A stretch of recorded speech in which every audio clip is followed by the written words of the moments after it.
coming into power,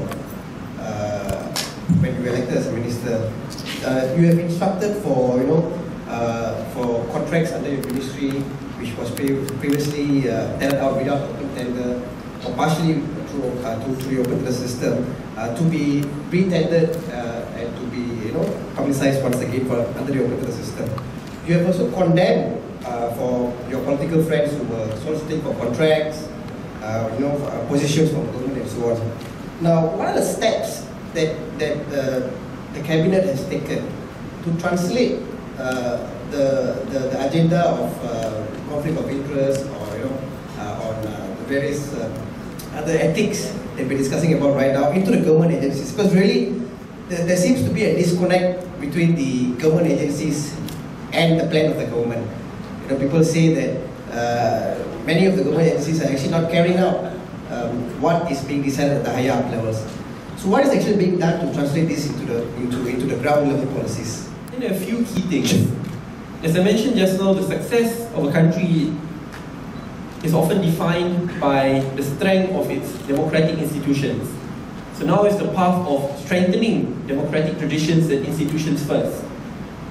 Besides policies like open tender, while there are still some of those who still resist some of the changes which have been made, I wouldn't say that they are in the majority. I'm privileged to be given the opportunity to work with the esteemed civil service in my ministry. It's a very diverse team. I have my KSU, Dr. Wachala, is a lady, my TKSU, Puan Ramona, Dr. Azman, is very diverse. It's representative men and women of different races and religions.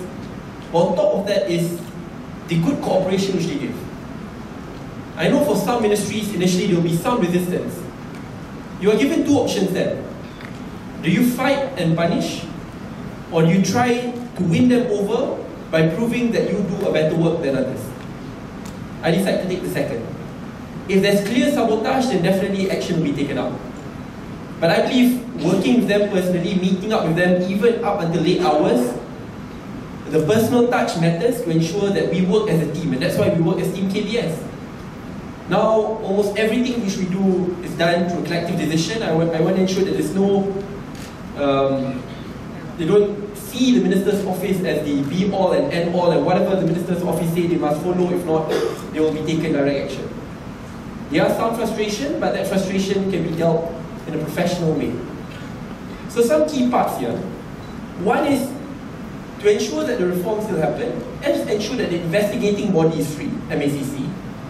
Make sure that the reporting body, which is the media as a fourth estate, is free.